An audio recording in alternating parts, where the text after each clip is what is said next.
Ok, c'est parti. Là, bonjour. Alors, Namari et Meldonia, j'espère que vous allez bien. On se retrouve une nouvelle fois pour une analyse, du coup, pour la série Les Anneaux de Pouvoir. Vous savez, cette fameuse série sur le préquel du Seigneur des Anneaux, plus ou moins, qui se passera au deuxième âge, produit par Amazon Prime, d'où on sait maintenant qu'elle fera effectivement 5 saisons. La première saison, elle, fera en tout 8 heures, pour 8 épisodes, si je ne me trompe pas, qui font chacun 1 heure. Du coup, bon, non, on sait ça.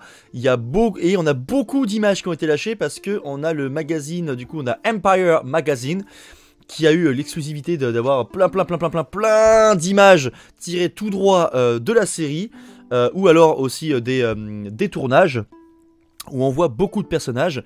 Et aujourd'hui, je serai accompagné de Bulia, aka Mémoire de la Terre du Milieu. C'est à toi. Bulia. Bulia. Allô? Ah putain, oui. D'accord, j'ai encore mon Discord qui a planté. Help me. Help me. Bulia.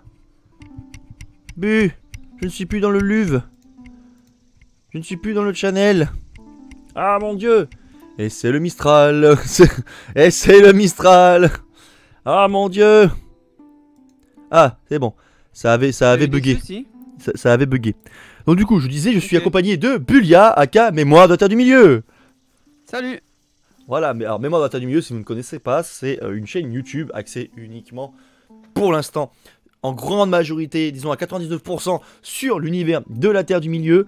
Donc de toute façon, je vous mets sa chaîne en commentaire, comme d'habitude. Et puis de toute façon, je pense que si vous êtes habitué, vous êtes habitué sinon à l'entendre aussi quand vous êtes sur mes lives Twitch.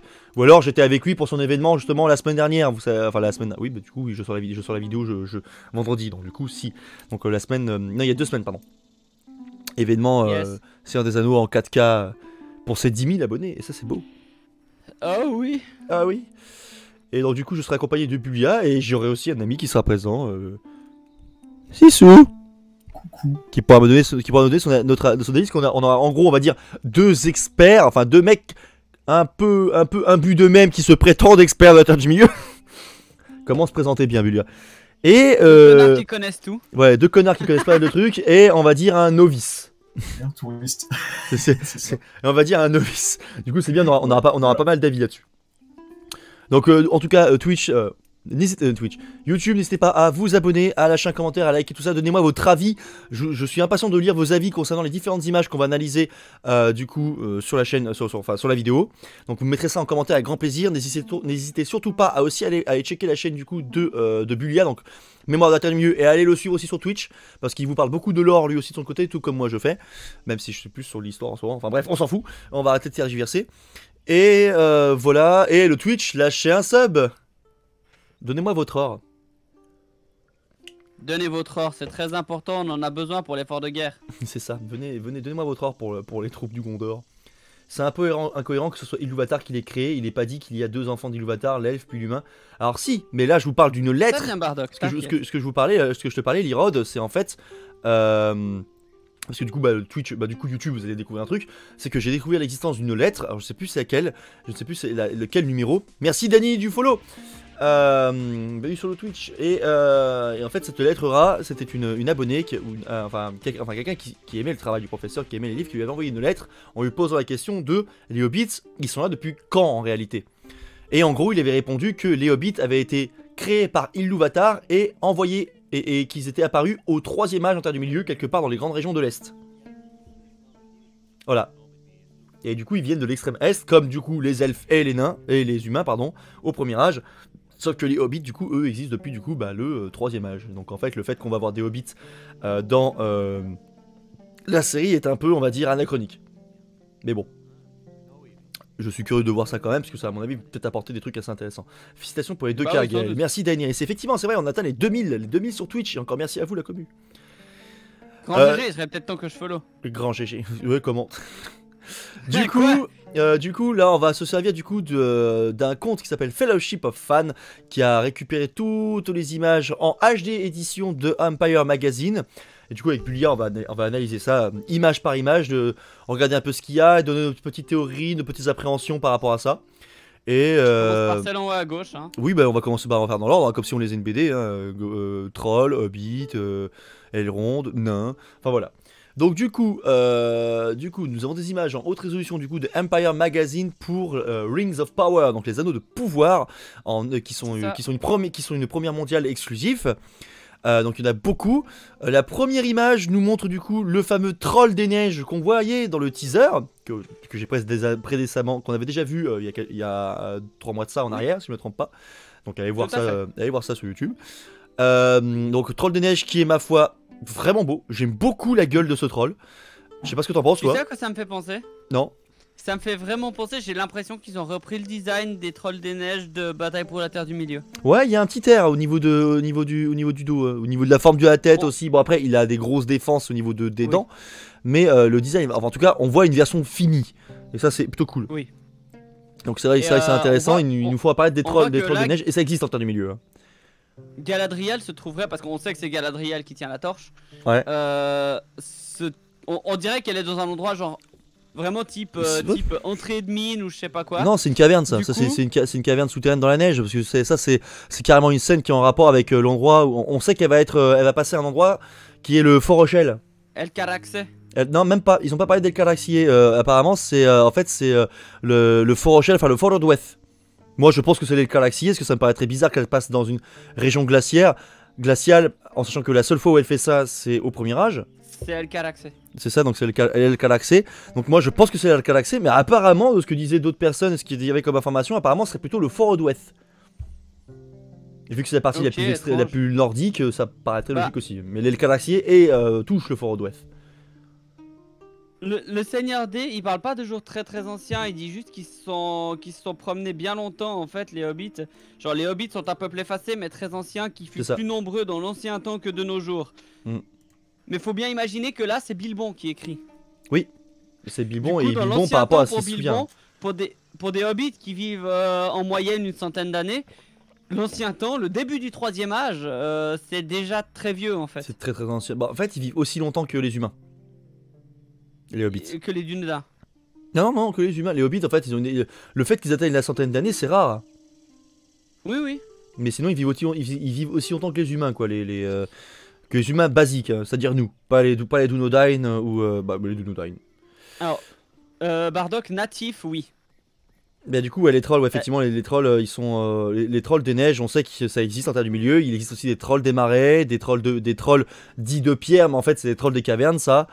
Et qu'on voit dans la communauté de l'anneau. C'est ça, en fait, ce qu'on a dans la communauté de l'anneau, c'est le troll des cavernes, un genre de troll de pierre si on veut. Et les trolls qu'on voit dans le Retour du Roi, ce sont des Hologai, donc ce sont des trolls des cavernes plus développés par Sauron, qui eux ont une meilleure résistance au soleil, donc eux ils se transforment pas en pierre. Sauf qu'ils sont pas issus de la même base, c'est parti de Troll des montagnes, les Hologai. C'est ça, plus Troll des montagnes, oui, c'est vrai que c'est plus Troll des montagnes, enfin, pas Troll des cavernes. On va pas trop s'étendre sur les trolls. Les trolls c'est cool, mais passons à autre chose. Bah, t'as fait une vidéo sur les trolls d'ailleurs, je crois, non? Ouais, dans le feed de trolls. Allez, regardez ça. Deuxième image qui représentait du coup la Hobbit qu'on connaît le nom, qui s'appelle Éléonore. Ou Eleanor ou Éléonore, je sais plus, qui du coup est accompagné, il semblerait, d'un hobbit du coup beaucoup plus grand qu'elle, donc c'est vraiment une enfant avec un papa hobbit. Ouais. Alors vu sous cette forme-là, on dirait vraiment juste un humain avec une hobbit. Alors, ou un humain avec une enfant. Ouais. Mais... En vrai, j'aime trop la vibe de cette image. Ouais, elle est assez intéressante. Tu vois que pour l'instant ils sont établis nulle part, ils ont pas vraiment développé un truc de ouf. C'est juste des nomades qui se débrouillent avec ce qu'ils ont au niveau de ce qui quand ils vivent dans les terres sauvages, quoi. Tu crois que la forêt qu'on voit en fond, du coup là, ça doit être à peu près l'époque où ils sont au pays de Dain? Du coup, non, parce que le pays de Dain c'est au 3e âge. C'est au pays de Dain qu'ils sont au 3e âge. Oui, mais là, je dirais plus. De quoi? Les hobbits c'est au 3e âge en général normalement. dans tous les écrits qu'on a et par rapport après la source que j'ai parlé tout à l'heure, ils sont le pays, en tout cas dans le pays d'Odin, on sait qu'ils circulent, ils passent à un moment donné au pays d'Odin, mais c'est au 3e âge, c'est au moment de leur migration entre justement les monts brumeux et enfin entre le Val de l'Anduin à travers les monts brumeux. Mais ça c'est au 3e âge. Moi au niveau forêt, je dirais plutôt qu'ils sont vraiment dans l'extrême est encore. Donc plutôt peut-être la forêt noire. Enfin vers Bois-le-Grand à cette époque-là. Ou alors une autre forêt de l'est en tout cas. Merci Roselle du follow. Ou peut-être un ancien bout de forêt qu'il y avait vers les champs Osiris où les ancêtres de Sméagol habitaient. C'est ça, va savoir. Parce que c'est vrai qu'au niveau par là, ou alors aussi pour être très bien, va savoir être dans la partie. Parce que ce que je me demande aussi, c'est que. Ouais, enfin plutôt la partie du Rovanion, tu sais, mais qui a été détruite par les forces de Sauron là, à l'époque où les Ent femmes habitaient. Parce qu'elles préféraient les champs et les grandes pâtures qui étaient au sud de Verbois-le-Grand.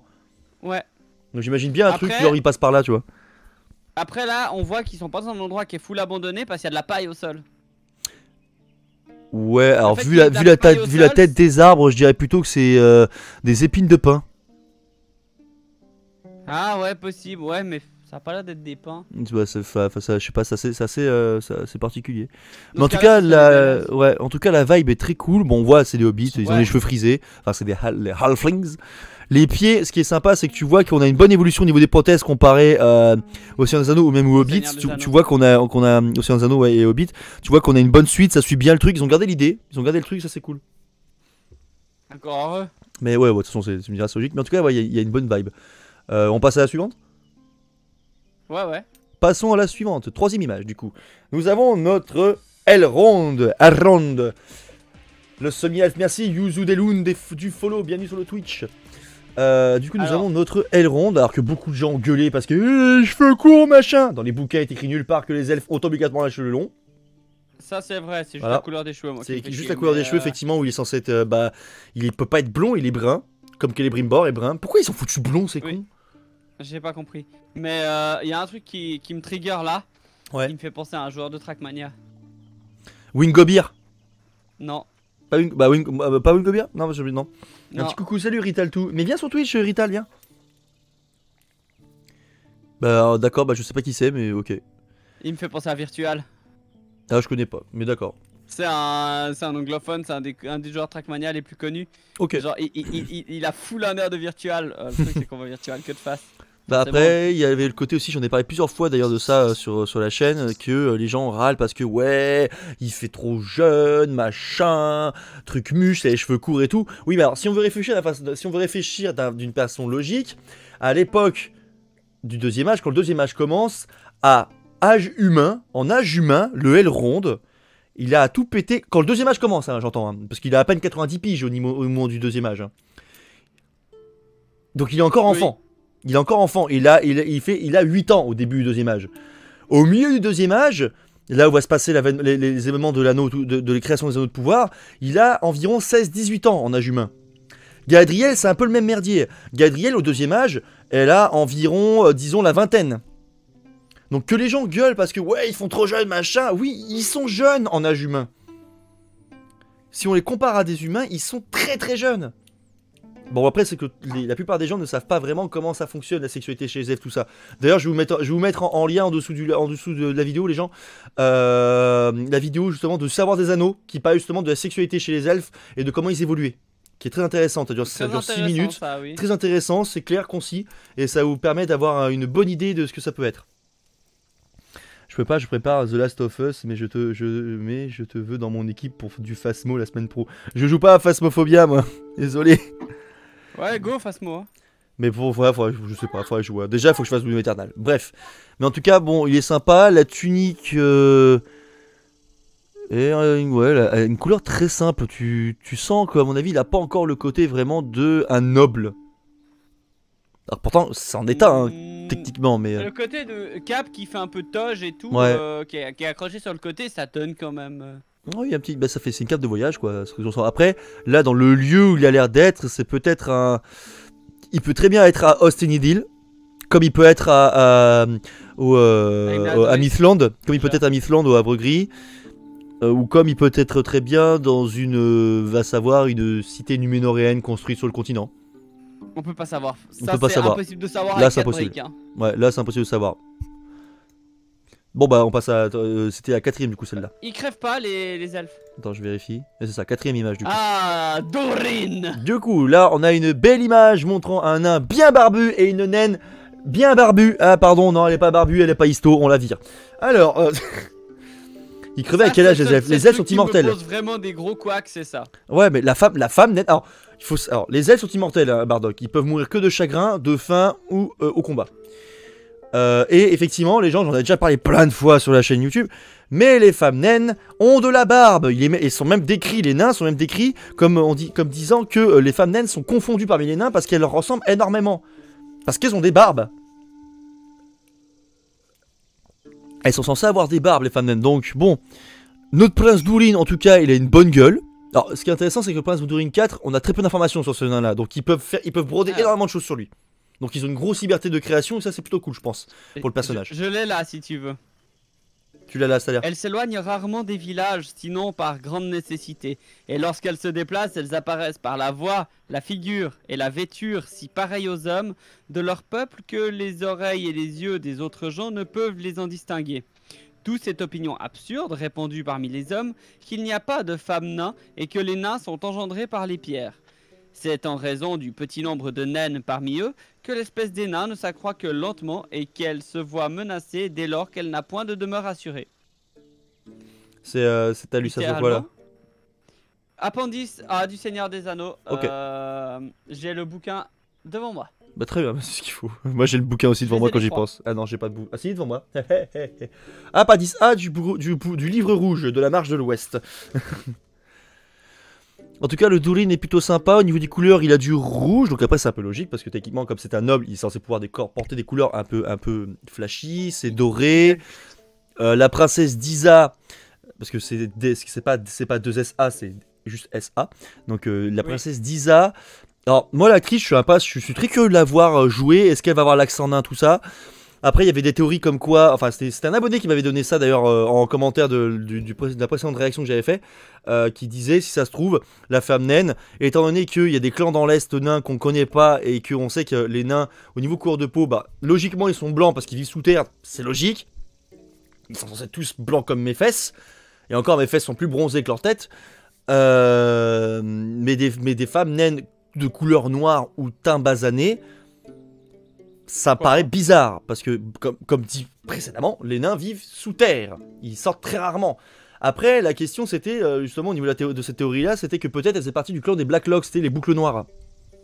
Oui, tout à fait. Et qui, du coup, peut-être que ceux-ci, comme ils vivent dans les montagnes rouges et qui sont près des territoires du Hurun et à côté du Dorwinion, enfin, apparemment, ça serait là qu'ils seraient localisés, dans les Orocarni, donc montagnes rouges, en Sindarin, il est possible qu'une bonne partie de la population d'entre eux vivent en extérieur. Et dans ce cas-là, on pourrait considérer qu'il y a une évolution, même si en terre du milieu, il n'y a pas vraiment d'évolution pour ces peuples-là. Mais tout à fait. Pour avoir un truc cohérent, comme demande JDG, ça pourrait le faire. Tout à fait. La naine, si elle vient des montagnes rouges, c'est tellement intéressant. Bah, je crois que c'était Liro qui m'avait parlé de ça en plus. Pardon, excuse-moi, t'avais dit un truc, je crois. Alors, non, le mot barbe n'est pas spécifiquement écrit, mais bref. Ouais. Du coup, non, c'est juste que je vois, j'espère juste qu'ils font faire un traitement des nains qui va être différent de celui du Hobbit, où les nains ont des caricatures, de type drôle, qui font des blagues tout le temps et qui rotent et qui pètent à la Nullbuck. Ouais, mais le problème, c'est que je pense qu'ils vont nous le faire. J'espère pas, parce que là on est quand même sur de la royauté, bien violente du royaume, bien violent, le plus connu des nains, le plus grand royaume, genre le truc le plus respecté même à l'époque de Nogrod et de Belegost quoi. Bah on verra bien, on verra bien, en espérant effectivement qu'ils partent pas trop en couille quoi. Même dans le Silmarillion on nous dit que à l'époque où Nogrod et Belegost avaient les plus grands artisans et tout, on expliquait qu'il y avait à l'est une cité encore plus grande des nains qui s'appelait Khazad-dûm. Ouais, la réputation de Khazad-dûm était réputée à travers le monde. Oh oui. Vive Khazad-dûm. C'est pas logique, c'est juste politiquement correct, mal placé. Oui, alors après, on est d'accord. La série, comme beaucoup d'œuvres actuelles qui veulent mettre absolument des afros, bref, des noirs, des musulmans, des arabes, tout ça, un peu partout. D'accord, c'est cool, on veut mettre en avant des personnes qui étaient mal représentées avant.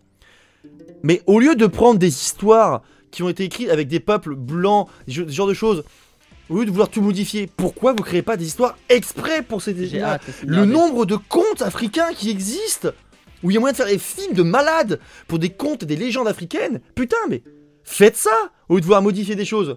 C'est comme le coup de la bonne fée dans Pinocchio. Énormément de gens gueulent parce que la fée est noire. Alors, je comprends que ça fasse chier. On dit oui, touche pas à ma nostalgie d'enfant. Alors, bon, faut pas oublier quand même que le film a été fait à une période où les gens étaient encore vachement plutôt racistes. Bon, c'est toujours présent. Mais le récit de Pinocchio, c'est un récit italien. Et de base, il n'y a pas de blanc dans cette histoire. C'est comme si va remplacer Black Panther ou ou faire un film Nelson Mandela avec un blanc. Tu vas voir qu'eux ils vont gueuler. C'est le même problème. Après, effectivement, il y a le wokisme qui est très présent. Enfin, le wokisme. Non, parce que woke, c'est juste le mouvement se réveiller. Donc, le wokisme, normalement, à la base, c'est une bonne chose. Mais c'est plutôt le côté, effectivement, on veut mettre des acteurs de couleur partout dans des univers qui, pour généralement, n'en ont pas. Enfin, du moins, pour les nains et les elfes, c'est pas logique. Par exemple. À mon avis, le problème vient pas de les inclure dans la série, parce qu'il y aurait eu clairement moyen de le faire de très bonne manière. Oui. Le problème vient du fait de les inclure à l'appel sans regarder où tu vas les mettre pour leur donner des trucs qui sont totalement incohérents avec l'univers déjà existant. Voilà, et le problème, effectivement, il vient de là. Merci Vob d'ailleurs pour le follow. Voilà. Mais effectivement, le problème c'est ça. C'est comme c'est ce que disait JDG. Hein. Tu peux faire ce que tu veux, mais il faut que tu m'incorpores une logique derrière. C'est pour ça que par exemple pour la naine, bah, la théorie du fait qu'elle vient peut-être d'un clan où les nains vivent en extérieur, ça pourrait raccorder les wagons. Même si dans le lore de base, ça n'existe pas. C'est comme le cas de l'elfe Arondir. L'elfe Arondir, pour le côté elfe basané, là on pourrait trouver une justification toute simple. La mère ou le père, le père est un humain de type basané de base. Et l'elfe est blanc, parce que les elfes sont blancs. Il n'y a pas d'elfe noir. On nous parle effectivement d'elfe noir dans le sens de Maeglin et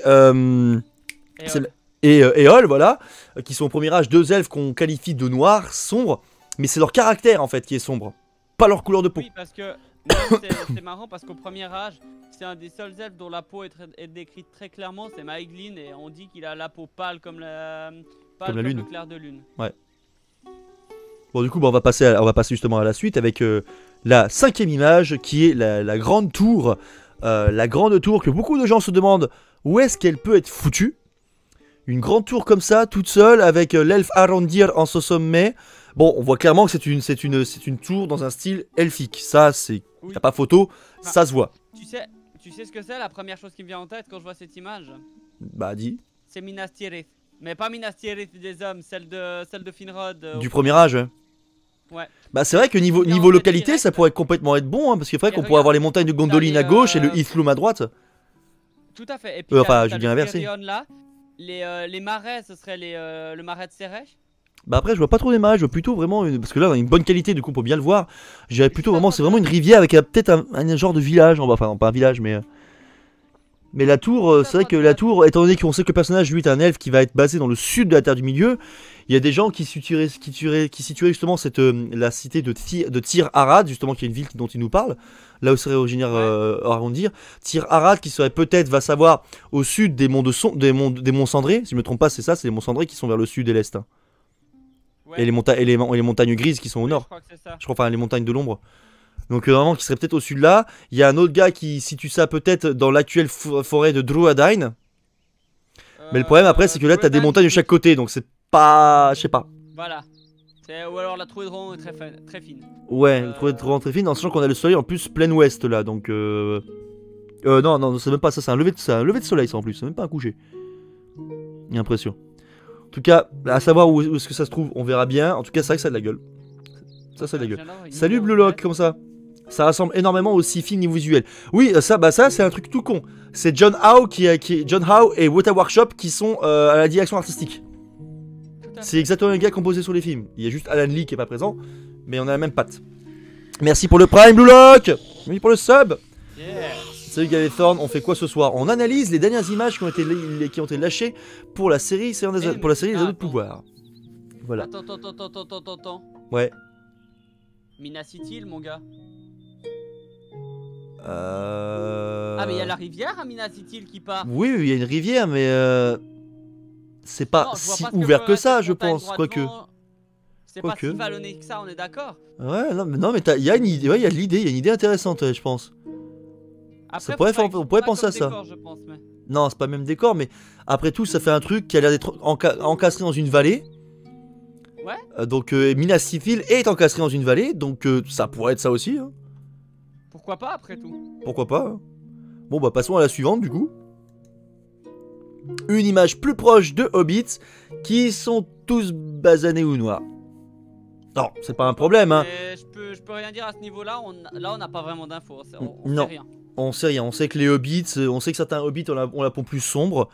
Il n'est pas explicitement dit qu'il y a des Hobbits qui ont la peau noire, mais par contre il est explicitement dit que les Hobbits ressemblent aux hommes. Hormis leur taille et leurs pieds. Ça c'est bon. Donc du coup, ça serait cohérent.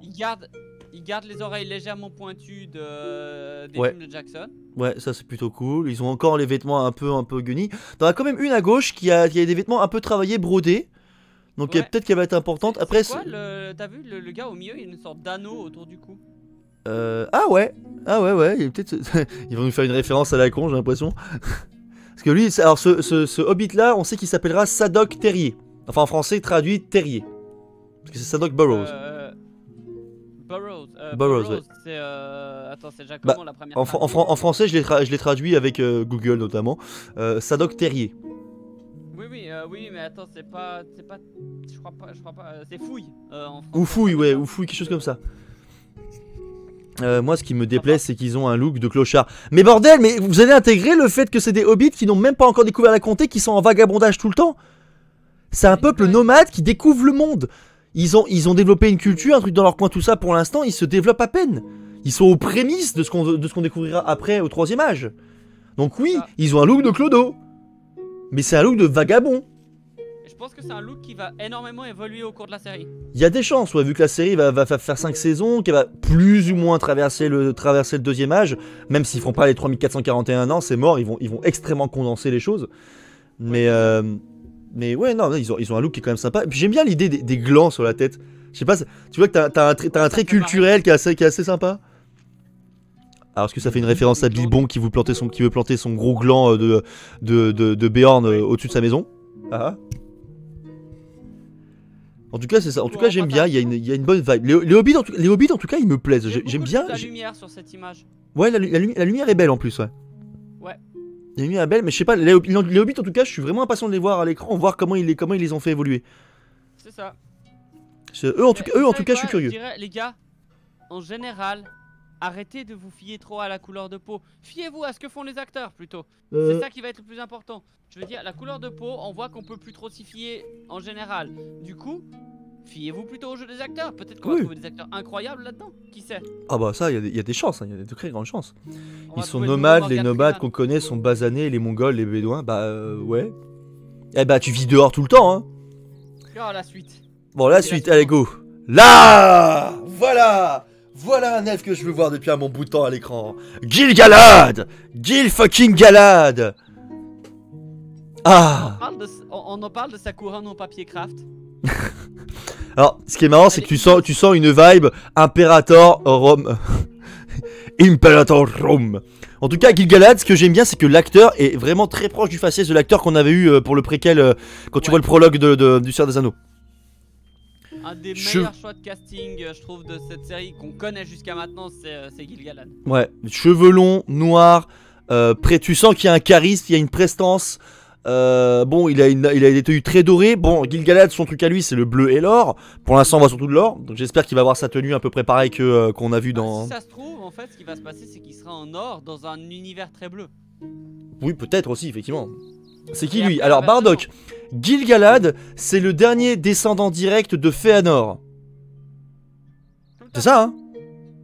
Alors, c'est le dernier descendant direct de Fëanor dans les premiers écrits. Dans les premiers écrits. Ensuite, on sait pas vraiment. Oui, parce qu'en fait, au début, il voulait en faire. Tolkien voulait en faire un fils de Fingon. Ça a été refusé. Enfin, c'est pas que ça a été refusé, c'est qu'il est reparti de l'idée parce qu'il s'est dit que Fingon n'avait pas de fils. Ouais. Et on sait pas de qui il est le fils officiellement. Mais on convient de dire que c'est quand même le fils de Fingon. Ok. Bah, en tout cas, ouais, voilà. Gil-galad est considéré soit comme un descendant direct de Fëanor, ou soit alors comme le descendant du demi-frère de Fëanor. Le dernier roi des Noldor. Voilà, c'est le dernier roi du grand clan des Noldor. Il n'y en aura plus après parce que Elrond refusera le titre. C'est un des plus grands guerriers du deuxième âge. Il est mort en combattant Sauron à la grande guerre de l'Ultime Alliance. Tout à fait, The Doug Fëanor, c'est celui qui a fait les Silmarils. C'est aussi celui qui a globalement ramené tous les Noldor sur la Terre du Milieu, enfin une grande partie des Noldor sur la Terre du Milieu, pour aller essayer de défoncer la tronche à Morgoth. C'est ça. Et Gil-galad, c'est un de ces derniers grands seigneurs elfes des temps anciens qui a marqué son époque et qui était un très grand leader, à la fois sage et puissant. C'est ça. Après, il en existe encore au troisième âge, un des grands seigneurs elfes de cette trempe, dont Elrond ne fait même pas partie, des seigneurs elfes de cette trempe. Non, parce que t'as Gil-galad et Celeborn. Tu peux compter Celeborn, tu peux compter Glorfindel. Glorfindel, oui, effectivement, qui a été réanimé, qui a été réincarné au troisième âge à une date inconnue d'ailleurs. Tout à fait. Et je pense que c'est les seuls. Círdan peut-être et encore. Círdan encore, lui. Círdan, quand tu regardes, en fait, on dit que Galadriel est plus vieille, mais en fait, c'est Círdan le plus vieux. Tout à fait. Círdan est plus vieux que Galadriel. Círdan, il a vu Cuignan, il a vu l'éveil des elfes. Oui. Ouais, il est là depuis. Putain, c'est vrai qu'il date de cette époque-là, lui. Ouais, il est né à Cuignan, Círdan. Putain de merde. Alors, dites-vous que ça, c'est un elfe qui est là depuis environ 20 000 ans. C'est littéralement le plus vieil elfe des Terres du Milieu. C'est ça. Plus vieux que lui, il n'y a pas. Tous les ils sont à Valinor, quoi. C'est ça. Même âge, il y a. Plus vieux, il n'y a pas. Genre, même Finarfin, haut seigneur des Noldor, qui se trouve encore à Valinor, il n'est pas plus vieux. Non, il est plus jeune que lui, ouais. Oui. C'est pas le fils de Fingon, normalement, Gil-galad. Justement, c'est pour ça qu'on n'est pas sûr. Ça dépend de quand datent les écrits, en fait. Exact. Mais du coup, Círdan était pote avec Thingol. Oui, je crois qu'il était pote avec Thingol d'ailleurs. Círdan, oui, bien sûr qu'il était pote avec Thingol. Voilà. C'est juste Thingol, il est pas pote avec les Noldor. C'est ça. Les Noldor ont fait de la merde. Enfin, une partie de Noldor a fait de la merde. Pas tous. Après, pour nommer Gil-galad, on le voit dans Le Seigneur des Anneaux, dans le film, dans la communauté de l'anneau. On le voit, vous voyez, apparaître 2 secondes, il plante un orc. Il plante une lance dans le sol, genre il plante Aeglos. En mode. C'est ça. Bam. Vous voyez apparaître 2 secondes dans le prologue. Alors que dans les versions de toutes les scènes qu'ils avaient tournées, ils avaient prévu de faire un truc beaucoup plus long, genre 10 minutes. Oui.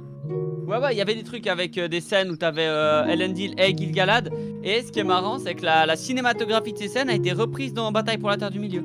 Oui. C'est-à-dire la façon d'être tournée et tout, mais avec les images du jeu. C'est ça. Du coup, on va faire l'image suivante, du coup, qui est la dernière. Yes. Qui représente cette fois-ci des 3 personnages. Elle nous montre Bronwyn à gauche, donc l'humaine apothicaire. Arondir, l'elfe sylvestre, enfin, on pense sylvestre, au centre, qui aurait une histoire d'amour avec Bronwyn. Et tout à droite, on a du coup un humain du nom de Theod. Enfin, de Theo. D'ailleurs, Theo, si vous prenez au vieil anglais, le vieil anglais Theod, ça veut dire peuple ancien. On verra. L'humaine quoi? Apothicaire, Bardock. Apothicaire. Une herboriste. C'est quelqu'un qui sait utiliser les plantes pour guérir les gens. Tout à fait, les Rhodes. Alors, aucun de ces personnages n'existe en Terre du Milieu. Hein. Ils ont été créés pour la série. Exactement, tout comme le Hobbit qu'on a vu au début. Exactement. Il hésitait en fils de Fingon et Orodreth, c'est ça. Ok, ouais, c'est ça, ouais. C'est juste. J'avais plus Orodreth et j'étais pas sûr et je préférais pas dire de la merde. Mais salut, qu'est-ce que tu fais? Venez, les gens du TikTok, venez sur Twitch parce qu'actuellement on est en train d'analyser les images de la série Seigneur des Anneaux. Donc venez, le lien est sur mon profil. Du coup, là, au niveau de la vibe de la scène, tu sens qu'il y a un truc qui est en train d'arriver, qu'ils sont tous en train de voir. Bon, ça se voit, ils sont tous le regard dirigé vers quelque chose. C'est pas un regard qui a l'air sympa. Non, c'est vraiment un truc étonné, terrifié. Tu vois le étonné pour arrondir. Theo, il a l'air terrifié, littéralement. Et puis Bronwyn, elle se pose des questions. Et ceux derrière ont l'air d'avoir plutôt peur. Ouais. Regarde bien les vêtements de Theo, tu vois qu'il y a des broderies dessus un peu en mode pictogramme. Attends, je vais ouvrir ça en plus grand. Tu regardes bien, t'as l'impression que c'est vraiment un humain, mais vraiment tu sais des peuples humains, pas de Númenor, du coup vraiment un humain natif de la Terre du Milieu. Ce serait valide qu'il fasse l'histoire racontée aussi par un humain des Terres du Milieu. Ouais. En tout cas, visuellement, ça a de la gueule leur série. Pour l'instant, je crois effectivement, on a une belle direction artistique quand même. Run, hashtag comète qui vient de l'Est. C'est vrai que dans le teaser, ils nous montraient une comète qui tombait du ciel. C'est juste. C'est juste. Je Par sais contre, pas où ils vont aller avec ça, mais... qu'est-ce qu'il tient dans la main? Oh, arrondir, quand tu regardes bien, il a dans sa main l'épée brisée qu'on nous montrait sur les posters. Joli coup. Il a l'épée brisée, qu'on montrait dans les posters. En plus, il y a des théories comme quoi ce serait peut-être Gulthang. Je doute, mais... Je doute aussi, mais je doute. ça pourrait être sympa quoi d'avoir un truc genre on rattache ça au premier âge. Bardock, il existe à cette époque, Gandalf, mais il est pas encore en Terre du Milieu. Il est encore sous sa forme de Olorin auprès de Manwë à Valinor, genre dans les Terres Immortelles. On remarque notamment qu'ils ont tous le regard porté au même endroit, personne ou bête ou catastrophe. Bah, en tout cas, oui, ils regardent tous un truc, ça c'est sûr. Moi en tout cas, j'aime beaucoup l'armure de bois, du coup, parce qu'on voit clairement c'est une armure de bois d'arrondir. Ouais. Moi, c'est ce qui m'avait plu dès le début, quand j'avais vu les posters, j'étais en mode, tiens, c'est classe ça. Ce visuel avec la tête dessus et tout, ouais. genre... Genre peut-être référence pas au Druedain, pardon, au Zent peut-être. Peut-être. Ou au Druedain. Ou au Druedain. J'avais un doute, mais oui, au Druedain, effectivement. Ça peut être les deux. Ça peut être pour info, les gens, ceux qui savent pas, les Druedain, c'est une genre de sous-espèce humaine qui a évolué de telle manière à vraiment s'adapter uniquement à la forêt. Il faut imaginer des pygmées. C'est les pygmées de la Terre du Milieu, les Druedain. Ganburigan, connaître beaucoup de choses. Ganburigan, pouvoir compter cavalier dans l'obscurité. Où j'avais 10 dizaines, compter 10 et 15 fois. Bon, on passe du coup à la suivante, hein. Et j'étais pas en train de lire, hein. Ouais. Passons à la suivante du coup avec cette magnifique image de la petite Eleanor. Alors l'actrice est toute mimi. Franchement, j'ai l'impression d'avoir une de mes gamines à l'école. C'est génial. C'est clair. Elle est toute mimi avec les glands encore dans les cheveux, tout ça. Et tu regardes bien sur l'espèce de chariot à côté d'elle. Il y a 2 cartes avec des pictogrammes. Alors tu vois que c'est une écriture complètement inventée. Alors j'ai un doute parce que je crois que dans les... Attends une seconde. Ouais, attends une seconde. Alors j'enlève mon casque. Je crois que c'est... Oh putain, mais attends, je sais ce que c'est. La porte de Dimholt. Mon dieu. Je prends le Tolkien, l'Atlas, ces pictogrammes me dit quelque chose. Je crois que c'est une ancienne écriture que le professeur a déjà fait. La porte de Duimorberg. La voie est close, elle fut faite par ceux qui sont morts. Oui, complètement, c'est les anciennes écritures des hommes, ça. Putain. Oh, attends, faut que je retrouve la page. Je sais qu'il y a une page qui montrait ça. Je crois que c'est dans ce bouquin-là ou dans un autre, je sais plus. L'invention du monde. Donc attends, je vais remonter jusqu'au bout. Tout à fait, Nico. Parce que, putain, oui, effectivement, il y a un truc vachement intéressant. Alors pour ceux qui voient, mais attends, ceux qui l'ont remarqué, vous remarquez bien les écritures sur l'espèce de carte, les gens.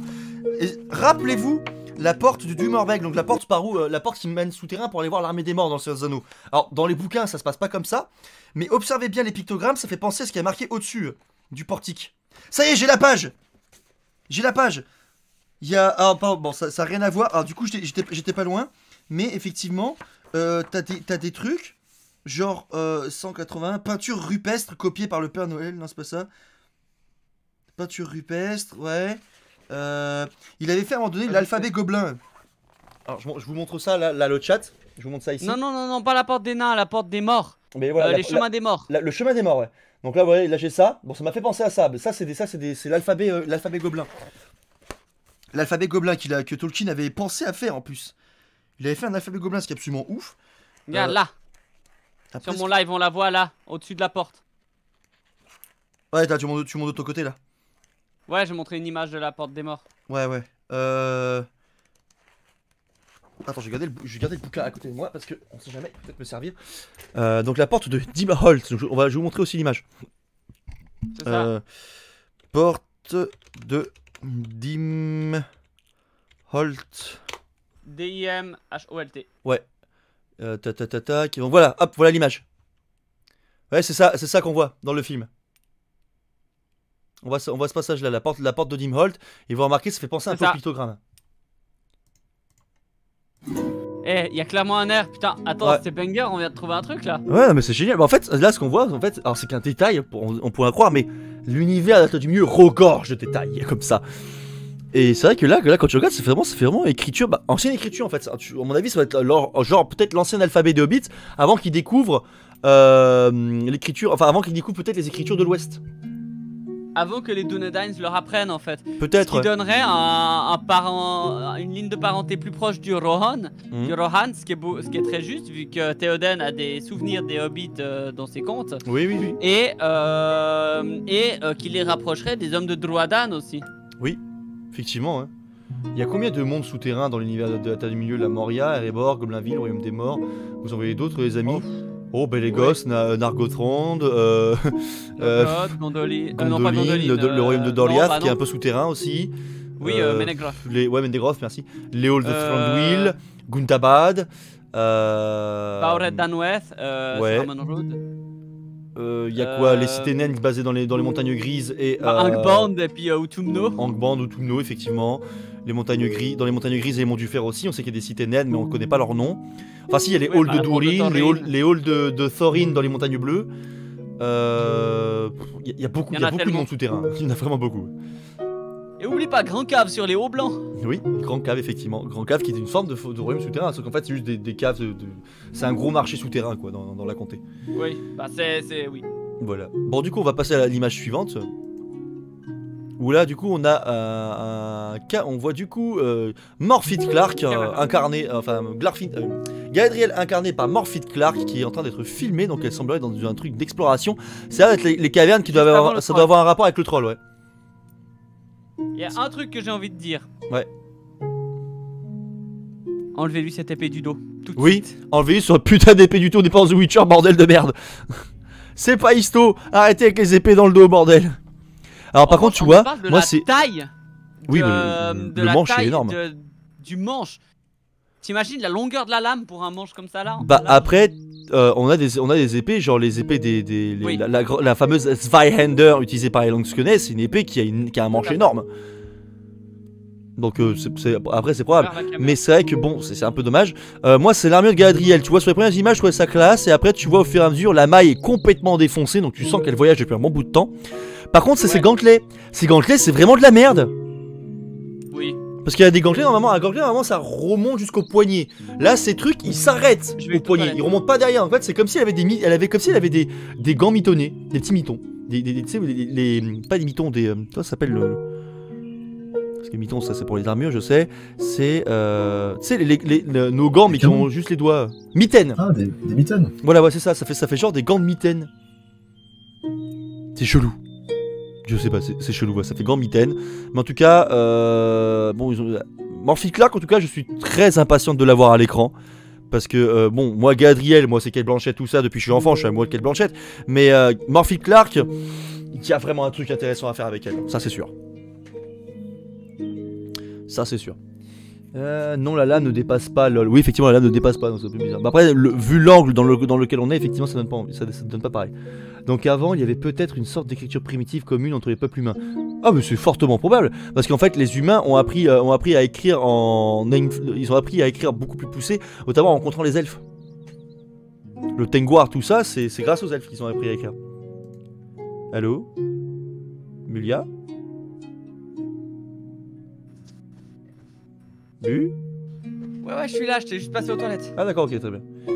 Mais je t'entendais encore, t'inquiète. Ok. Elle remonte pas jusqu'au coude. Alors normalement un miton de protection en fait ça remonte, ça s'arrête à ce niveau là normalement. Parce que c'est censé protéger à la fois la main et l'articulation du poignet. Après au-dessus vous avez les brassards en acier. On a les brassards en acier mais ces mitons sont dégueulasses.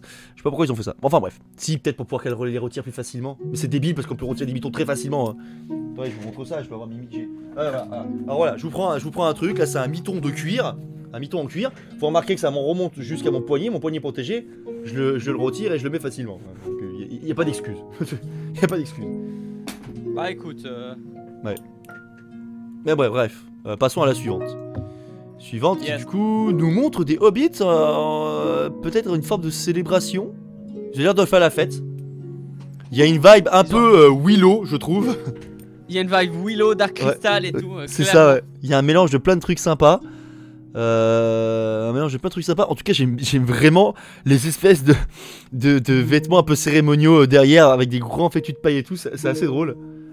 Type déguisé en botte de paille, tu sais. Ouais, c'est marrant. Enfin, en tout cas, c'est mignon. Il y a une énergie sympa avec les hobbits, en tout cas. Puis t'as de nouveau ces lumières là qui sont faites, on dirait de sources naturelles un peu étranges. Ouais, c'est assez sympa. Oui, il y a une petite vibe Ewok, effectivement. Ouais, aussi. Non, c'est pas les Jawa, ça.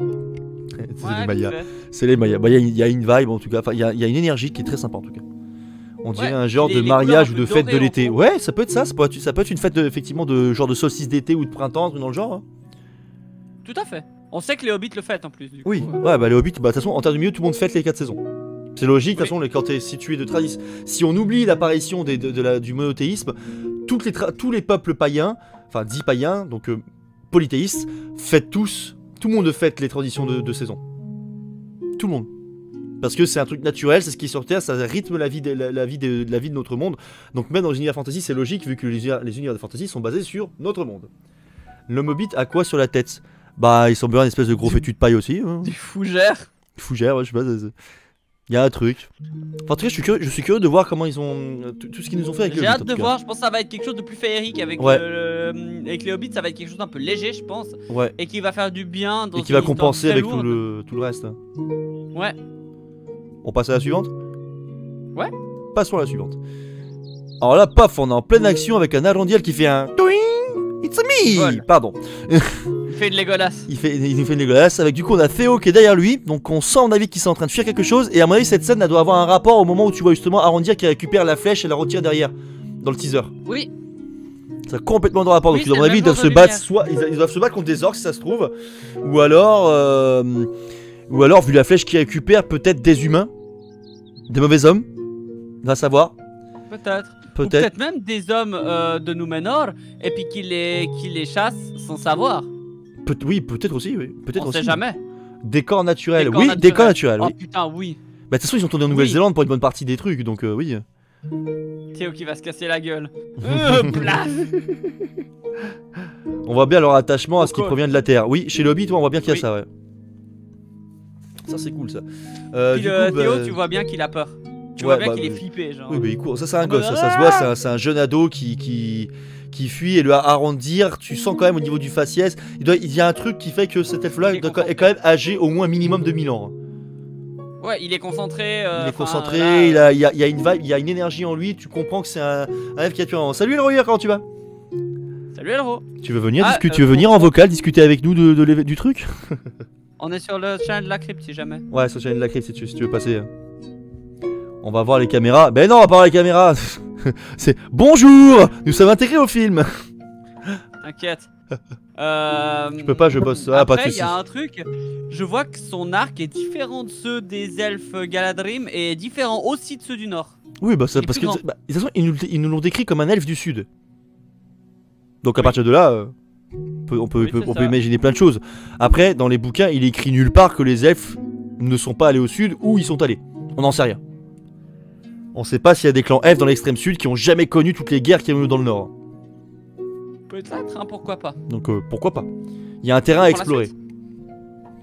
Peut-être que les hommes de Harvard, non tu veux dire du Harad, chassent les elfes dans le sud et vu que cet elfe est censé habiter dans le sud. Oui, non, c'est possible. Hein. On verra. Bon bah, on verra. Passons à la suivante, qui est encore une fois une image de Arondir avec un peu moins d'armure, son carquois vide. Et il a juste sa lame à la main. Alors rien que le fait qu'il y ait un carquois vide, c'est déjà un plus par rapport au Seigneur des Anneaux. Oui. Non, mais en fait, quand tu vérifies bien, Legolas a plusieurs fois son carquois vide. Parce que quand tu regardes quand il est au gouffre de Helm, toutes les flèches qu'il a dans le dos, c'est des nouvelles flèches. Oui, je sais. Donc, effectivement, en filmé, tu le vois pas, mais il a toutes ses flèches. Enfin, il a plus ses flèches. En tout cas, il est en tenue un peu plus guenille. Donc après, j'ai pas fait attention sur les images d'avant, mais il doit être un peu plus, ouais, effectivement, guenille. Enfin, en tout cas, il a l'air d'avoir couru pour un bon bout de temps. Il est dégueulasse. Il a dû se battre pas mal. Enfin bref, il a dû y avoir pas mal de choses. On sent le budget énorme pour la série préquelle du Seigneur des Anneaux. Ouais, ça se ressent bien. Je trouve que ça va encore. Ça va encore. C'est plus au décor. Au niveau des décors, on le ressent. Ouais. Là, les décors, là vraiment, tu le sens bien. Entraînement de Théo. Parce que là, on peut pas faire grand chose d'autre. Ouais, pas mal l'Irod. Hein. Il pense peut-être l'entraînement de Théo. Peut-être qu'il est en train de lui faire un entraînement. Peut-être, oui. Bah ça va. À tous les coups, l'Irod. À tous les coups, c'est un avarie. Oui, très certainement. Et d'ailleurs, il y a peut-être carrément moyen, effectivement, que le Arondir, il prenne Théo sous son aile et il lui apprend des trucs. T'inquiète, Nico. C'est très probable. T'inquiète pas, Nicolas, c'est pas un souci. Alors là, pour la suite. Alors la suite. Ouf. Alors là, on a une belle vibe. Table ronde. Galad hein, qui est devant au milieu, non? Non mais ouais, Gil-galad, ça c'est certainement Glorfindel au milieu. C'est Gil Galahad, hein. Ouais, c'est ça. Hein. Gil Galahad. C'est le seigneur Galahad qui fait une couronne à Perceval. Non, parce que là, la vibe table ronde, elle est violente. Non, mais là, la référence au chevalier de la table ronde, elle est complètement puissante. Mais de toute façon, le professeur s'est inspiré énormément des légendes arthuriennes aussi, donc. Bien sûr, il en a écrit des légendes arthuriennes. Ouais. Les armures, alors leurs épaulières me paraissent un poil balèzes, mais bon, historiquement, on a eu des armures avec des épaulières grosses comme ça, donc ça me choque pas plus que ça. Bon, on verra bien. On verra bien. En tout cas, il y a une idée intéressante. Regarde le casque par terre. Il y a l'espèce de petite aile qui remonte sur le sommet du crâne. Ça fait penser un peu au casque Noldor qu'on voit dans la trilogie originale. La trilogie originale. De Game of Thrones. Oui, un peu. Mais je pense que la personne qui est au milieu, ce serait plutôt Galadriel dans ce cas-là. Oui, c'est ce que je pensais. Ouais. Galadriel, Gil-galad, et après peut-être qu'autour on a peut-être un Elrond planqué. On va savoir. Enfin, ça me paraît très bizarre quand même. Après, l'endroit où ils sont, la question c'est est-ce qu'ils sont au Lindon? Ostinedil, je pense. Et Ostinedil, peut-être. Ouais. La Haute-Laurienne, mais ça m'étonnerait parce que la Laurienne, elle est pas encore dans la Laurienne. Elle est à l'époque, au début du deuxième âge en tout cas, là où va se passer la première saison. Il y a, en fait, l'arbre, c'est un Malorn. Il a les feuilles d'or. Oui, bon, on rappelle effectivement, ça c'est un Malorn, c'est sûr. Ah oui, mais c'est vrai, les Malorn, on nous dit dans les bouquins qu'ils ne poussent qu'à un seul endroit. Elle a réussi à les faire pousser qu'à un autre endroit, effectivement, la Haute-Laurienne, effectivement. Qui devient reine de la Haute-Laurienne, c'est ça. Alors, peut-être qu'il y a un couronnement. Peut-être que c'est un genre de couronnement, on va savoir, parce qu'elle justement, elle est officiellement couronnée dame de Laurienne. Ah, c'est possible, hein. Puis il y aurait un de ces types là au milieu, ce serait Celeborn. Ouais, peut-être Celeborn qui traîne dans le tas. Merci Pincer du follow, bienvenue à toi. Visuellement, c'est extrêmement qualitatif. En tout cas, la direction artistique au niveau de la colorimétrie et de la lumière. La photographie. La photographie, merci. La photographie, la colorimétrie, la lumière, tout ça, tout vraiment. Ça donne envie. C'est beau. C'est beau. Ça donne envie. Ça donne vraiment un aspect conte et tout. Ouais. J'adore. Ouais. Après, c'est peut-être un Malorn ou alors c'est peut-être juste un arbre. Ils sont en période d'automne qui est juste très bien illuminé. Parce que quand tu regardes la lumière au-dessus, tu sens que la lumière est tape pas mal. Tout à fait. Parce que je t'avoue qu'un cercle de pierre comme ça au sol. Après tu me diras Garath Galadon, on n'a pas des tonnes et des tonnes d'informations non plus sur Garath Galadon. Garath Galadon, pour ceux qui savent pas, c'est la capitale du royaume des elfes de Lorien. Comment? C'est pas le premier centre du royaume. Non, t'as l'Odil qui est Carin Amroth. Carin Amroth, merci. Carin Amroth et Garath Galadon qui est l'endroit où la communauté se regroupe. Du coup, il y aurait Amdir et puis Amroth aussi qu'on pourrait voir. Peut-être qu'on aura le compte d'Amroth et Nimrodel. Ça serait ouf ça. Bah, ça sent oui, parce que c'est au deuxième âge qu'ils se connaissent. Ah oui. C'est complètement possible. Ah bon, attends, Amroth, c'est pas le frère de Celebrian par hasard? Non. Non, c'est juste un autre elfe, on est d'accord. Hein. Ouais. Ouais, ça. Je veux Tom Bombadil. Mais Tom Bombadil, on entend parler de lui que au moment de la quête de l'anneau. Le reste de l'univers, t'en sais rien. Et là, s'il sert à rien, Bombadil, il a pas à faire un chanson sur un groupe d'or qui sert à rien. Oui, bah oui. Enfin après, il peut faire un Bombadilo, tempête de magie. Les joueurs de Bataille Portail du Milieu savent de quoi on parle. Oui. Je veux voir des entes femmes. Eh, peut-être qu'on en verra. Hein. Peut-être, hein. Peut-être. On passe à la suivante? Ouais. Allez. Oh non. Alors, mesdames, messieurs, je suis désolé de vous l'apprendre, mais ceci est Celebrimbor. Enfin, Kelembirbor, pardon. C'est Kelembirbor, oui, c'est ça. Nous avons enfin notre Kelembirbor. Donc, certainement à Ostinedil, c'est carrément sûr ça. Oui, ça c'est Ostinedil. Alors, ce qui est dommage, c'est que Celebrimbor, dans les bouquins, est décrit avec les cheveux longs et noirs comme l'ébène. Là, on a un mec humain vieux. C'est pas un elfe, ça, c'est un humain vieux. Celebrimbor est censé avoir un physique qui est une réincarnation de Fëanor. Ouais, donc techniquement, il est censé être beaucoup plus beau que ça, quoi. Plus que beau. Plus que beau, il est magnifique. Et effectivement, le chat, vous avez raison, il y a un air de Palpatine Wish. Mais oui, c'est clairement Palpatine. Genre, les gars, vous voulez. C'est Palpatoche. Vous voulez dans la série Kenobi, vous voulez mettre Palpatine, vous castez ce type. Salut Lohan, viens sur Twitch. Mais effectivement, là c'est après je pense que l'acteur en lui-même doit quand même être un bon acteur. Mais le choix de casting, enfin je sais pas, ils auraient pu travailler mieux ça quoi. Non, c'est pas le même acteur, Elro. C'est quoi ce Celebrimbor de Wish? Bah c'est ce qu'on disait, hein, le problème c'est que le choix de casting il est pas ouf. Il aurait fallu un homme genre comme Gil-galad. L'histoire de Amroth et Nimrodel, elle est contée par Legolas à la Lothlórien. Oui. Oui, c'est dans le Seigneur des Anneaux. C'est indiqué dans le Seigneur des Anneaux, oui. La plupart de ce qui se passe dans le Seigneur des Anneaux est indiqué dans le Seigneur des Anneaux. Oui, en sachant qu'en plus, je veux dire, pas dans d'autres livres. Je rappelle qu'au niveau des droits d'adaptation, Amazon a tous les droits d'adaptation du Seigneur des Anneaux en lui-même, et toutes les informations du deuxième âge contenues dans le bouquin. Et premier âge aussi. Ils ont accès à tout ce qui est disponible dans le Seigneur des Anneaux et les appendices. C'est tout. C'est ça.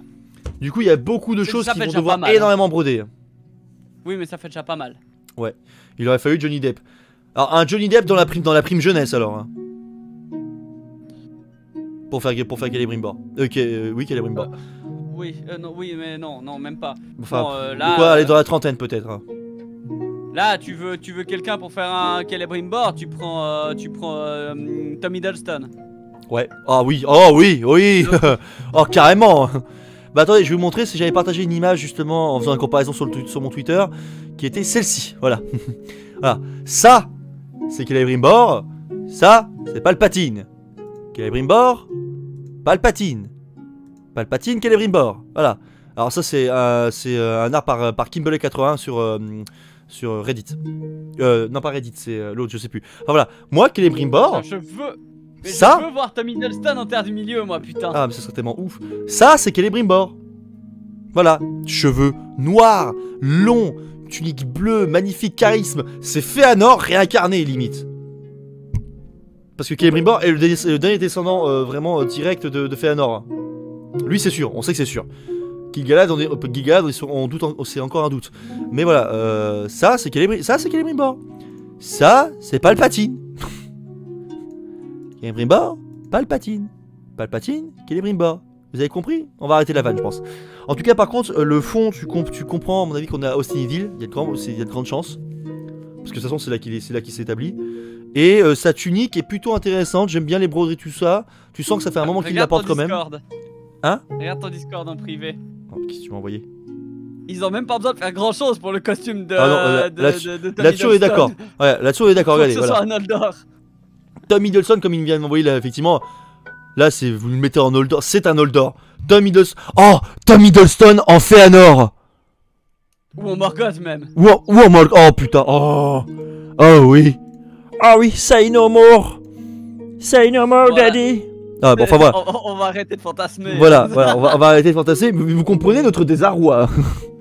Passons à la suivante. Allez. Encore une vibe Hobbit. Décidément, je pense que le Hobbit, je vais vraiment les aimer dans cette série. Il y a une énergie qui se dégage avec eux, j'adore. Oui. Là, puis encore, regarde les broderies sur l'homme. Regarde, il y a une espèce encore d'écriture, mais sur le bâton aussi. Ouais. Il y a une vibe, tu sens. Putain, j'ai envie d'être avec eux là. Les carottes dans les cheveux, hein. Ouais, là, quoi? Ah ouais, on dirait. Mais j'ai envie d'être avec eux. Moi, ça me donne envie d'être avec eux, de rigoler avec eux là. Middleston dans tous les elfes. Ouah, ça je suis chaud. Ouais. Tu fais des clones de Middleston. Des clones de Tony Middleston. Limite Celebrimbor de l'ombre du Mordor, le design est mieux, je trouve. Bah, oui, parce qu'il a inspiré des bouquins. Bardock. Il a inspiré des bouquins celui-là. De l'herbe sur la tête, pourquoi? Ouais, alors ça c'est un truc. Effectivement, pourquoi pas essayer de leur donner un air un peu pourri et tout ça. Ouais, mais ils vivent de la nature, ils sont en plein milieu, donc à mon avis, je pense que les hobbits, quand tu regardes si on imagine qu'ils sont au deuxième âge, ils sont très proches de la nature. Donc du coup, bah ils sont contents quoi. Et ils fument pas encore de l'herbe parce que l'herbe à pipe, on avait pris la trace de l'herbe à pipe au moment où ils font de la comté, pas avant.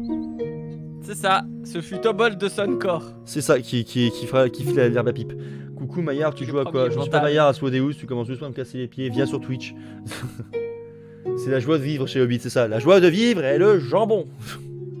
Ils fument de l'herbe, ils font des roulades et ils se cachent, c'est ça. C'est ça. Bah du coup, en tout cas, bon, encore les Hobbits, là j'ai dit tout ça. Ils vivent des moments heureux. Donc à mon avis, je pense que là, notre Eleanor, Nori, Poppy, enfin Nori au milieu. Enfin on a Largo, Nori, Poppy qui disent. Donc du coup, je pense qu'on doit avoir les parents de Nori. De la petite. Ça doit être tes parents, le père et la mère. Ouais, c'est très possible. Très probable. Celle du milieu, on dirait, elle est défoncée. Oh, voyons, non, elle est juste heureuse, c'est une gamine. Allons, voyons. Oh, elle s'est juste fait péter le... Voilà, Guédol, mon brave. Oh. On a perdu Gaël. Allez, bon, passons à... Ah, putain. Il va bugger, il est... Tac, je suis de nouveau. Ouais, c'est Discord, c'est Discord qui déconne en fait. Ouais, j'ai vu. Ça me fait chier à chaque fois Discord déconne régulièrement. En tout cas, je suis très content de voir les Hobbits, je suis très curieux de les voir. Oui. Du coup, bah on passe à l'avant-dernière. Alors, à mon avis, Nico, Largo, Nori et Poppy, c'est des noms d'emprunt. Ce sera pas leur vrai nom. Oui, il y a des chances. Mais après, on sait qu'elle s'appelle Eleanor. C'est Eleanor, surnommée, il semblerait, Nori. Et j'ai oublié son nom de famille. Nori Brandebook. Un truc dans le genre, ouais. C'était sur l'Insta que j'avais mis, je crois. Ah non, c'est sur mon TikTok que j'en avais parlé de ça. Ouais. Nori, Dori, Ori. Glowin, Glowin. Bifur, Bofur, Bombur. Bon, et passons à l'avant-dernière image où on voit du coup l'humain Halbrand, le premier humain qu'on voit. Vraiment. Homme de Númenor. Homme certainement de Númenor, il a des chances parce qu'effectivement, quand tu regarde sa tunique, il y a l'étoile, il y a le solaire. Le symbole solaire, qui est un symbole humain, vu qu'eux ils sont apparus à l'époque des fidèles de Númenor. Ouais, à mon avis, c'est un fidèle de Númenor. Et c'est qui lui? Alors, Halbrand, c'est un personnage inventé pour la série. Le nom Halbrand existe en terre du milieu, si je me trompe pas. Je crois. Il existe Albarad. Il existe Albarad, parce que c'est. Parce que je crois que son. Non, je crois que le père d'Albarad s'appelle Halbrand en plus. J'ai un doute, mais je crois qu'il s'appelle Halbrand. Non? Attends, on va vérifier. Je vais aller vérifier ça. Je vais vérifier ça. Tac. Ouais, Tolkien Deal, exactement. Non, ça c'est le site d'Elrohir, c'est pas Tolkien Deal. Elrohir, j'aime bien ton site, hein, mais il est pas au bon endroit. C'est ça. Du coup, Albarad. Non, y a pas noté. Albarad. Ah, tiens, il existe pas dans le truc. Ça existe pas alors, machin. Bah, tiens, Compagnie Grise peut-être. Compagnie. Albarad est un ranger d'Eriador. Compagnie Grise. Albarad, voilà, ça ouais, on sait pas qui est son père. Alors c'est dans la, en fait c'est dans la fanfiction A Band of Hope où ils lui ont donné un nom. Et je crois que son nom justement c'est Halbrand dans la fanfiction. Ça fait sens. Mais enfin voilà. Ouais. Du coup en tout cas on a un humain. Colère, ça serait incroyable, je doute. Ouais. Probablement à mon avis effectivement un humain des fidèles, donc certainement serviteur des seigneurs d'Andouinier, donc Elendil, Isildur et Anarion, tout ça. Les fidèles aux elfes. Fidèles aux elfes effectivement, donc on va savoir. Il paraît qu'Eric Zemmour va jouer un orc. Très drôle, très drôle. Ah, on aime incroyable l'humour, ça, dis donc. Incroyable, n'est-ce pas? Wololo. Mais en tout cas effectivement ouais, je suis. En tout cas le gars il a une bonne, enfin bref, il a une bonne vibe humaine quoi, c'est un humain quoi. Amazon n'a rien. Oh, il a l'air de bien kiffer la bière qu'il est en train de boire en tout cas. C'est vrai que bordel, on n'a aucune image sur les orques. Rien que dalle qui a été lâché. À part le moment où on voit effectivement pendant une seconde, il semblerait un flashback de Dagor Bragorath au moment où Fingon se fait buter, enfin ou capturé par les orques. C'est Nirnaeth Arnodiad, non?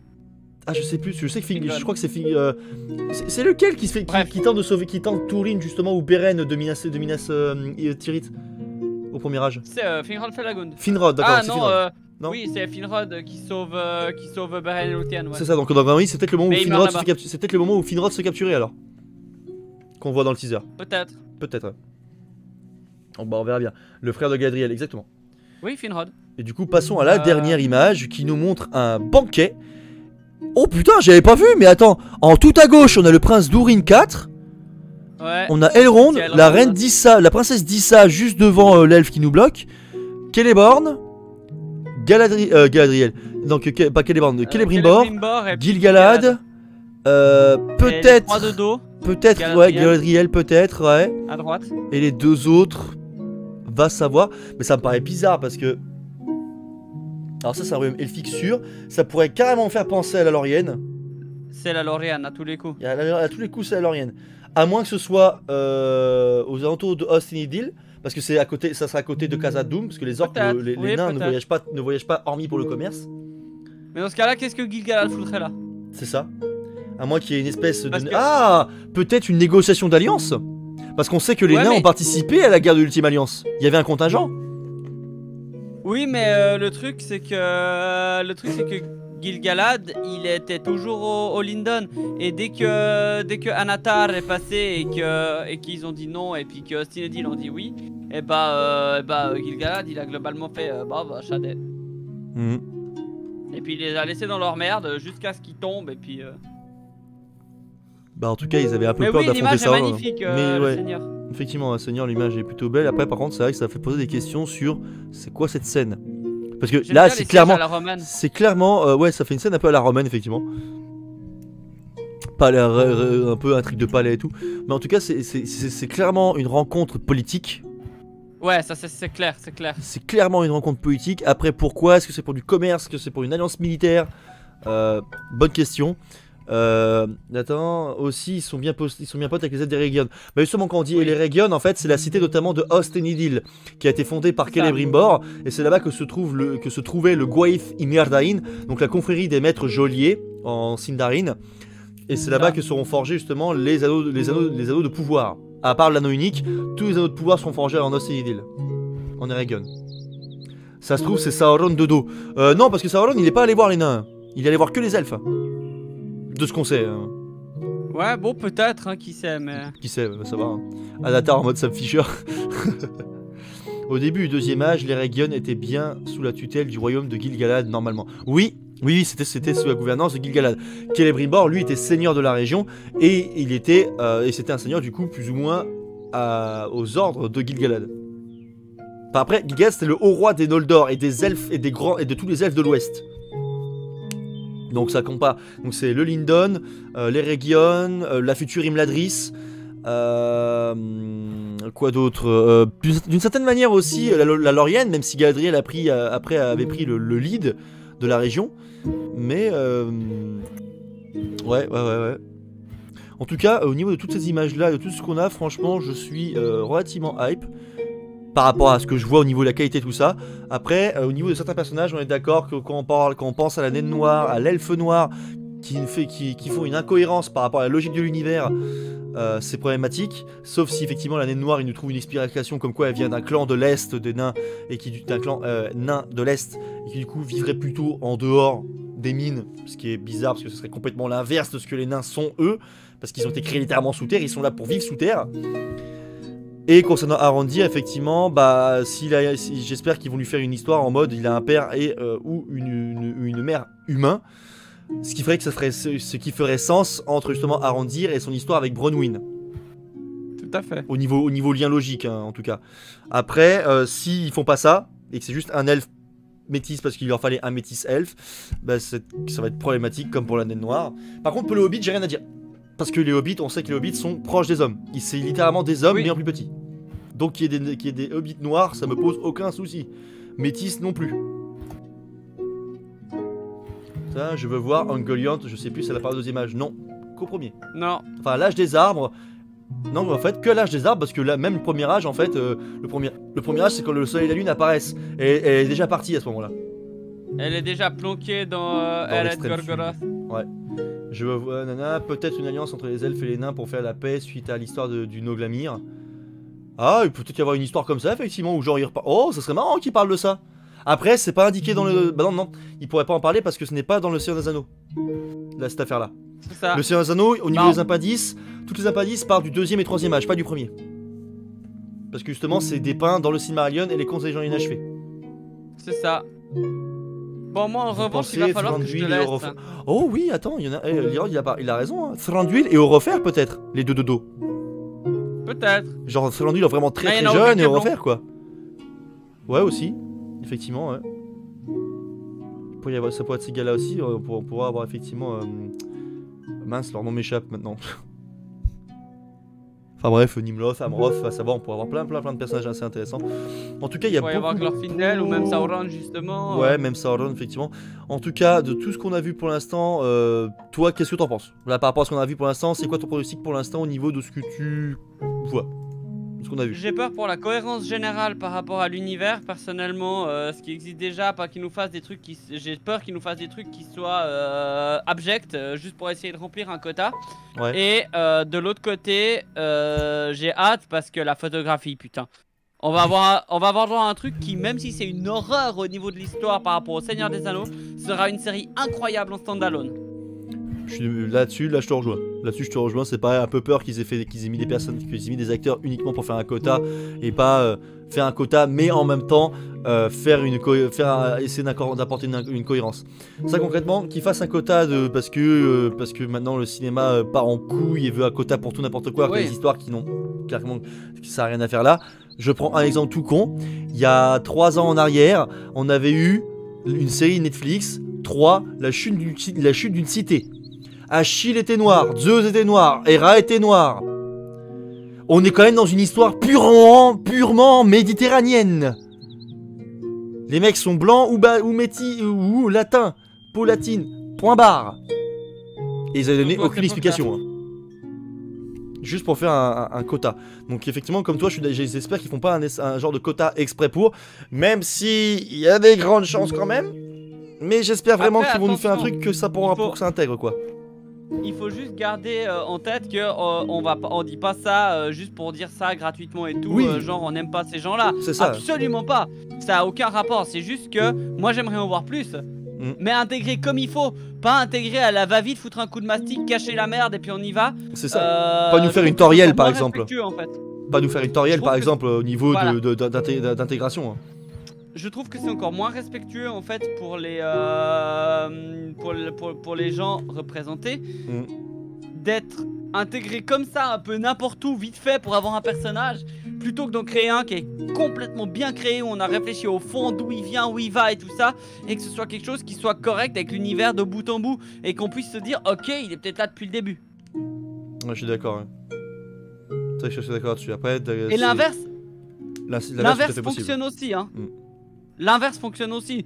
Je veux dire par là, voir, je sais pas moi, de sortir de Seigneur des Anneaux, mais voir un Nelson Mandela joué par un personnage caucasien, un acteur caucasien, je gueule la même chose. Ça va absolument pas.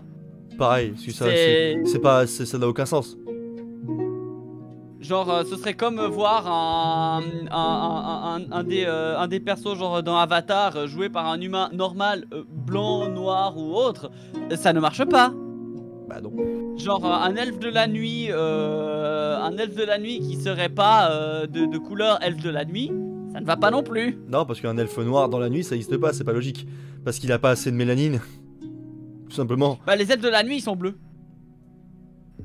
Bleu. Genre dans Warcraft. Ah oui, dans Warcraft, oui c'est vrai. Oui, après je reste d'un côté logique parce qu'il y a Terre du Milieu. Beaucoup de gens nous sortent comme argument et après on arrêtera là-dessus. Du moins pour YouTube. Hein. Nous on pourra continuer un petit peu à parler sur le Twitch. Mais pour YouTube en tout cas. Oui, puis toi faut que tu ailles, ouais, pas de soucis. Mais du coup, pour terminer là-dessus, c'est le côté la Terre du Milieu. On nous dit, ouais, mais c'est un univers de fantasy. Oui, mais c'est un univers de fantasy qui a été créé avec une cohérence du début jusqu'à la fin. Oui. Tout a été fait de façon logique et tout est inspiré de notre monde. Le professeur le disait lui-même, la Terre du Milieu, c'était le 3e, 4e âge. Selon lui, on est au 7e. Soit si on calcule qu'un âge fait environ 3000 ans, c'était il y a 12 000 ans. C'est ça. Alors oui, je sais, on sait très bien que la Terre du Milieu n'a aucun rapport avec d'autres mondes. Enfin, dans le sens chronologique du terme. Mais la Terre du Milieu, l'univers de la Terre du Milieu est inspiré de l'Europe médiévale et aussi de l'époque du Moyen-Orient médiéval aussi, parce que faut quand même le dire, de toute façon c'est l'Europe, c'est l'époque médiévale, disons, en gros. L'époque médiévale, occidentale et orientale qui est représentée là-dedans. Mais encore une fois, les Haradrim ont le teint basané parce qu'ils habitent dans des régions chaudes, sous le soleil constamment. Oui. Au Gondor, c'est pareil, on a certains humains dans le Gondor, genre les porteurs de hache du Lossarnak, on sait qu'ils ont le teint basané. Parce que le Gondor est plus au sud. Le Gondor, en fait, si on comparait la Terre du Milieu et qu'on la transposait sur l'Europe, la comté est du côté du Yorkshire, le Gondor, c'est l'Empire byzantin. Ah mais du coup, ça veut dire que je peux pas faire un porteur de hache. Comment ? Ça veut dire que je peux pas jouer un porteur de hache. Mais si tu peux. Parce que on dit juste qu'ils ont le teint basané, mais le Gondor, faut que tu imagines que c'est l'Empire byzantin. Il y a des blancs, il y a des basanés, il y a de temps en temps des noirs qui passent par là parce que c'est le commerce. Mais sinon, c'est principalement du blanc et du basané et du latin, du palatine. Et ben, il faut transformer ça avec le côté logique. Parce que, effectivement, la Terre du Milieu, c'est pas juste un univers de fantasy où on fait ce qu'on veut. Dites-moi ce que vous nous direz ce que vous en pensez, vous, en commentaire sur YouTube. Moi et Bulia, je pense, on lira ça avec grand plaisir pour débattre un peu avec vous. Et puis sinon, venez en débattre aussi sur Twitch, parce que c'est le moment d'en parler aussi, donc venez vraiment sur Twitch la plupart du temps. Mais effectivement, faut pas oublier que la Terre du Milieu, comparé à beaucoup d'autres univers, comme Game of Thrones par exemple, eux aussi, c'est 2 univers par exemple qui ont une énorme cohérence et qui essaient d'être logiques par rapport au climat où l'humain est, ce genre de choses. Donc effectivement, faire apparaître un elfe noir, ça pose problème parce que dans les bouquins ils sont juste décrits juste blancs, point barre. À moins qu'ils nous fassent apparaître effectivement un palmier au comté, hein. Ouais, c'est comme si on nous mettait un palmier dans la comté, effectivement, c'est la même chose. Mais à moins qu'il nous fasse une cohérence avec arrondir le fait qu'il ait des parents peut-être humains et elfes, là ça serait logique. Donc j'espère vraiment qu'ils vont partir dans cette voie-là. Et pour la naine, s'ils partent sur cette voie-là, moi c'est je me lève et j'applaudis. Ah, j'applaudis, pareil, je suis d'accord. Là, ah ok, ils ont voulu faire une cohérence avec l'univers. Bravo. Je suis OP. La naine, c'est pareil. S'ils essaient de nous faire un truc du genre, c'est une naine qui vient des clans de l'Est, genre les montagnes rouges, ils pourraient le sortir, hein, parce que les montagnes rouges sont indiquées sur la carte. Hein. S'il nous faut un truc pareil, cohérence en mode c'est des nains mais qui vivent beaucoup plus à l'extérieur, qu'il nous faut une explication de l'or, logique, cohérente, pareil, j'applaudis. Mais encore une fois, comme disait Bulia tout à l'heure, s'il nous faut un truc juste pour exploiter un quota, vous faites chier les gars quoi. Je regarderai quand même, hein, parce que je serais curieux de voir la performance des acteurs, c'est surtout ça qui va m'intéresser. Mais s'ils font ce côté là en plus, c'est des points en plus pour eux. Tolkien a fait univers pour créer une légende comme à l'Angleterre, ce que j'ai vu. Oui, tout à fait. Il a créé tout un univers justement pour donner un aspect légendaire à l'histoire de l'Angleterre qui était déjà pauvre en histoire, enfin parce qu'il n'y avait pas beaucoup de sources écrites, c'est la différence plutôt. Parce qu'il y a une grosse histoire en Angleterre, mais il y a beaucoup de sources écrites. Ouais, mais c'est des sources orales. C'est ça, et beaucoup c'est des sources orales. Les mages, ils devraient faire apparaître dans la série, ils sont trop sous-cotés. Alors, dans le Seigneur des Anneaux, on sait que les mages, on ne sait pas qui ils sont, et on sait pas, en fait on entend très peu parler d'eux dans le Seigneur des Anneaux. Silmarillion, contre les gens inachevés. Oui, dans ce qu'on connaît, on sait qu'ils apparaissent, on sait qu'ils sont là au 3e âge. Mais depuis l'apparition, et je vais vraiment terminer là-dessus, mais depuis l'apparition de Nature of Middle-earth, qui est le 9ème Homie, je crois, le 9ème History of Middle-earth qui est sorti, on sait maintenant que les mages bleus étaient présents dès le 2nd âge en Terre du Milieu. Ce sont les premiers à être arrivés et ils ont cassé les pieds à Sauron très tôt et grâce à eux en fait le Harad et les territoires du Hurun et les variétés et le Crand en fait ont depuis des siècles beaucoup de secteurs là-bas n'ont jamais rejoint Sauron et il y a toujours eu des guerres civiles dans ce coin-là pour empêcher Sauron d'avoir plus d'appui. Et on sait que c'est dû aux mages bleus. C'est ça. Mais ça c'est grâce à ce bouquin-là. Alors bien sûr. Si vous voulez le lire, la traduction française, on saura jamais quand elle sortira pour l'instant, c'est pas prêt de sortir. Il y a plein de bouquins qui sont prévus, je sais, pour 2022 et 2023 qui vont sortir en traduit. Mais pour The Nature of Middle-earth, il va falloir que vous allez regarder beaucoup les vidéos anglaises. Parce qu'ils sont beaucoup plus à jour que nous. Tout à fait. Ce qui fait que Bulia pourrait très bien avoir des vidéos de nouvelles et des trucs remis à jour d'ici quelques années. N'est-ce pas? Tout à fait, oui. Enfin voilà. Déjà des mises à jour sur des trucs oui, j'ai vu, t'as fait des mises à jour. Ouais. En tout cas, on est sur du 1h16 d'analyse. ça fait un bon truc. Le YouTube, j'espère que ça vous aura plu d'avoir une vidéo comme ça encore une fois, pour parler de ce sujet-là. N'hésitez pas à nous le dire en commentaire encore une fois, à partager la vidéo, à partager du coup la rediffusion, du coup, parce que c'est une rediffusion Twitch, mais à partager les vidéos à d'autres personnes autour de vous qui pourraient peut-être être intéressées par nos avis. Encore merci à toi, Bulia, d'avoir mémoire de la Terre du Milieu, d'avoir voulu participer à ça. T'inquiète, pas de soucis, ça fait plaisir. Voilà. Tu viens chez moi quand tu veux. bah pareil, de toute façon, effectivement. Si vous voulez, j'ai pas eu dans une des vidéos de Bulia.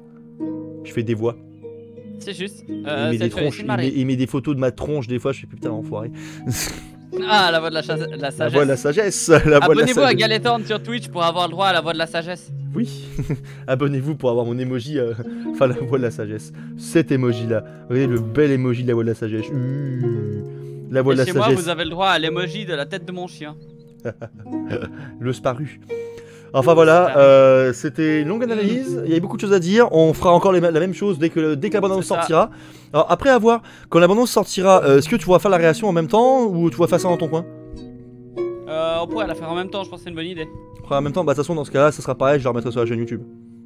Ouais, et puis on verra quand on a l'info, je sais pas quand est-ce qu'elle sort, mais... Bah on sait pas trop quand est-ce qu'elle va sortir effectivement on essaiera de se tenir, et puis moi si quand je la vois dehors, je t'avertis l'après-midi et puis on se réserve le soir. Ah direct carrément, sauf si ça arrive en plein milieu de la nuit, dans ce cas-là moi je fais ça en live matinal direct. Oui, pareil, y a pas de souci. Tu m'envoies un message sur WhatsApp et puis go. On fera ça, ok, très bien. Bah du coup, merci YouTube d'avoir regardé la vidéo et puis on fait des bisous. Namarié, c'était Galethorn et Bulia des mémoires de la Terre du Milieu pour vous servir et allez vous abonner à sa chaîne YouTube. Du coup, sa chaîne sera en description. Des bisous YouTube. Allez, bye.